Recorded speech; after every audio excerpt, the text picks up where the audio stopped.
Kannattavuuslaskelma. Kannattavuuslaskelma kertoo yrityksen kannattavuuden kuukausi- ja vuositasolla. Tähän laskelmaan laitan kulut ilman arvonlisäveroa. Yleensä tuloslaskelma alkaa myynnistä, mutta aloittelevan yrittäjän kannattavuuslaskelma on järkevintä aloittaa tuloksesta ja rakentaa tavallaan toisinpäin.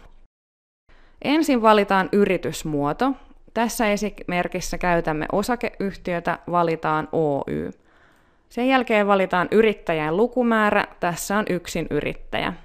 Tavoitetulos, nettotulos, haetaan nollatulosta, eli laitetaan tähän kuukaudessa tavoitetulokseksi 10 euroa.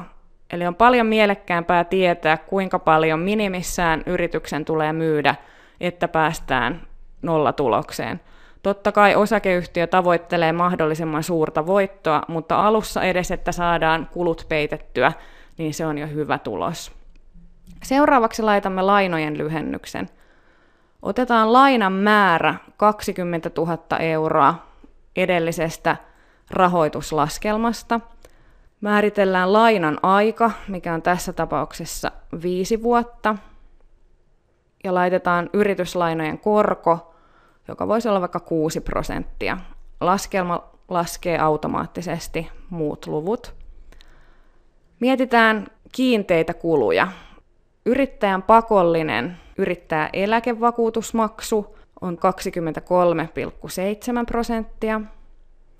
Aloitteleva yrittäjä saa siitä 22% alennusta ensimmäiset 48 kuukautta. YEL-vuosityötulon yrittäjä määrittelee itse, eli se ei ole se summa, mitä yrittäjä nostaa yrityksestä palkkaa tai tuloa, vaan yrittäjä arvioi summan vuositasolla itse. Minimisumma tänä vuonna on 12 326, joka oikeuttaa ansiosidonnaiseen työttömyysturvaan. Ja laskelma laskee valmiiksi, että YEL-maksua pitää maksaa 190 euroa kuukaudessa. Yrittäjä ottaa muita vakuutuksia. Hän ottaa vakuutuksia, jos vaikka asiakkaalle tulee hiusten värjäyksestä allerginen reaktio, tai yrittäjä satuttaa itsensä työssä, ottaa yrittäjän tapaturmavakuutuksen, jotain muita vakuutuksia, vapaaehtoisia. Nämä maksaisivat kuukausitasolla 80 euroa. Yrittäjällä on kiireapulainen. Hän maksaa hänelle 500 euroa bruttopalkkaa.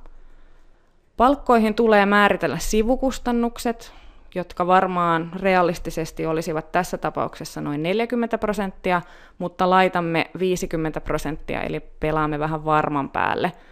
Yleensäkin aina kustannukset kannattaa laittaa mieluummin vähän yläkanttiin kuin alakanttiin. Yrittäjä tavoittelee itse yrityksestään omaa palkkaa 2000 euroa brutto, ja yrittäjän oman palkan sivukustannukset ovat vain 3%, koska yrittäjä on ottanut YEL-vakuutuksen, joka on yrittäjän suurin sivukustannus itsessään. Yrittäjä maksaa vuokraa tästä parturikampaamon toimitilasta 500 euroa kuukaudessa, mutta hän maksaa myös vedestä ja sähköstä, ja arvioidaan, että ne on noin 150 euroa kuukaudessa, eli yhteensä laitetaan 650. Yrittäjä vuokraa maksupäätteen, eli pankkikorttikoneen, ja sen maksu on 50 euroa kuukaudessa. Yrittäjän puhelimesta ja netistä tulee 50 euroa kustannuksia kuukausitasolla. Yrittäjä ottaa kirjanpitäjän ja maksaa kirjanpitäjälle 120 euroa kuukaudessa. Yrittäjälle tulee vähän toimistokuluja, kun pitää ostaa aina kuittinauhaa ja vähän kuluu postimerkkejä ja paperia. Nämä kustannukset ovat noin 30 euroa kuukaudessa. Matka- ja autokuluja ei tule. Markkinointiin yrittäjä laittaa 100 euroa kuukaudessa. Hän ostaa sosiaalisesta mediasta markkinointitilaa, laittaa perinteisiä lehti-ilmoituksia, teettää silloin tällöin flyereita, joita jakaa kampaamonsa ulkopuolella. Yrittäjä varaa koulutukseen, kirjoihin ja lehtiin 100 euroa kuukaudessa. Parturikampaamossa on asiakkaiden luettavissa aikakausilehtiä, ja hän myös kouluttautuu, vaikka kerran vuodessa käy jonkun kurssin, millä pitää alan ammattitaitoaan yllä.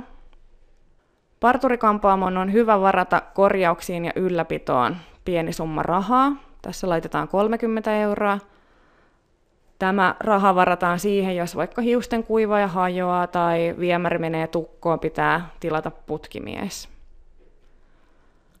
Yrittäjä kuuluu yrittäjän työttömyyskassaan. Yrittäjän työttömyyskassassa kassamaksu menee aina YEL-vuositulon mukaan, ja tässä tapauksessa kassamaksu on 15 euroa kuukaudessa. Muihin kuluihin voi määritellä kaikki, mitä ei edellä mainittu. Tässä tapauksessa olisi työasu, eli parturikampaajalla on essu, on työkengät, mitkä kuluu, hanskoja menee. Ja myös jäsenmaksu parturikampaamo haluaa liittyä Suomen yrittäjien jäseneksi. Näihin on ajateltu 25 euroa kuukausitasolla, eli vuodessa noin 300.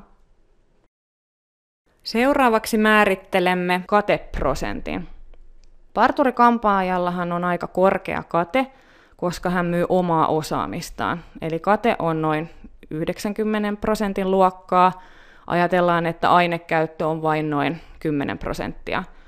Mutta koska parturikampaajalla on myös tuotemyyntiä, eli hän myy näitä shampoo-pulloja ja niissä on sitten paljon huonompi kate, niissä on kate vain noin 50%, niin määrittelemme tähän nyt kateprosentiksi 80. Eli tämä näyttää tavallaan sen ainekäytön ja sitten sen tuotemyynnin ja tukkuhinnat kokonaisuudessaan. Määrittelemme ALV-prosentin. Parturikampaajalla se on 24, laitetaan se tähän. Näin ollen saamme kokonaismyynti tarpeeksi kuukaudessa 7 408 euroa, jolla pääsemme siihen 10 euron tulokseen.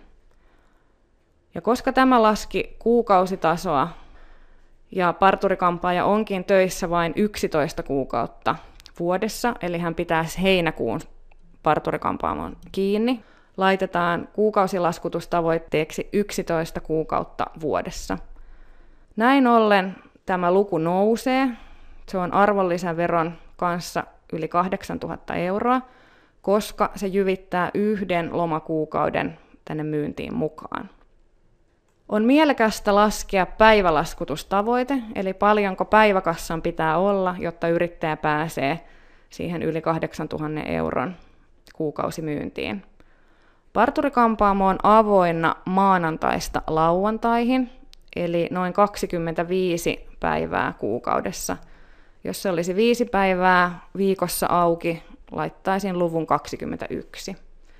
Näin ollen päivämyynniksi saadaan 323 euroa alviineen. Jos parturikampaaja haluaa laskea myös tuntilaskutustavoitetta, hän valitsee tuntilaskutustavoitekohdan ja laittaa vaikka 6 tuntia per päivä, mitä on laskutettavaa myyntiä, ja näin ollen laskelma laskee, että tuntimyynniksi tulisi alvin kanssa 54 euroa tai ilman alvia 44 euroa.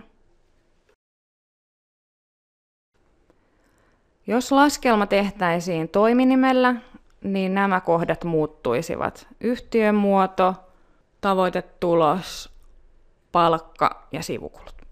Yhtiömuodoksi valitaan TMI. Tavoitetulos 10 euroa otetaan pois, ja nyt tähän laitetaankin yrittäjän nettotavoitetulos, minkä hän tavoittelee kuukaudessa yritystoiminnastaan. Tässä esimerkissä se olisi 1700 euroa. Näin ollen palkkaa ei tarvitse olla 2 kohdassa, ja toiminimestä ei voi yrittäjä nostaa itselleen palkkaa, eli otetaan yrittäjän oma palkka kohta kokonaan pois, ja samalla poistetaan yrittäjän palkan sivukustannukset 3%. Eli toiminimessä muuten laskelma on sama, mutta nämä kohdat ovat muutettu.